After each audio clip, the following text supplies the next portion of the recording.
Hey everyone, today in this video, I'm going to walk you through some common vacuum maintenance for the Roborock Saros 10. If you're interested in the Saros 10 or you want to find out more about it, the link to it will be in the video description. So up at the top, not much to do here. You can wipe down the little sensor there. We can also open up the cover to reveal the dustbin. And on the dustbin itself, we actually have care and cleaning instructions there, so you can follow those. But I'll show you too, we can actually easily open it up to pull out the filter to clean and replace as needed. So simple tap on a table will help get a lot of that really fine dirt and dust out of the way to breathe some new life in your filter. Same with using a can of compressed air if you want to extend this further before getting a new one. And then you can rinse out everything in here for the dustbin to give it that nice deep clean. Just make sure it has plenty of time. I'd give it like a full day in the sun just to make sure it's nice and dry before you use the dustbin again, but simple and straightforward. On the inside here, you can visually inspect for any tangles, hair, dirt, and dust and clean as needed.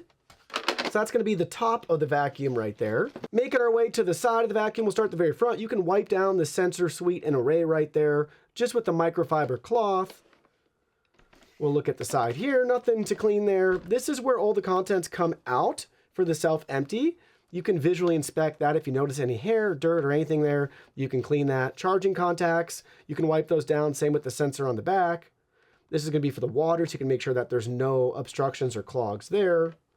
And then we have our Vertibeam sensor on the side. So same thing, just gently wipe that down if you noticed a lot of dirt and dust starting to collect. And looking at the underside, we have a couple more sensors that you can keep an eye on to wipe down as needed.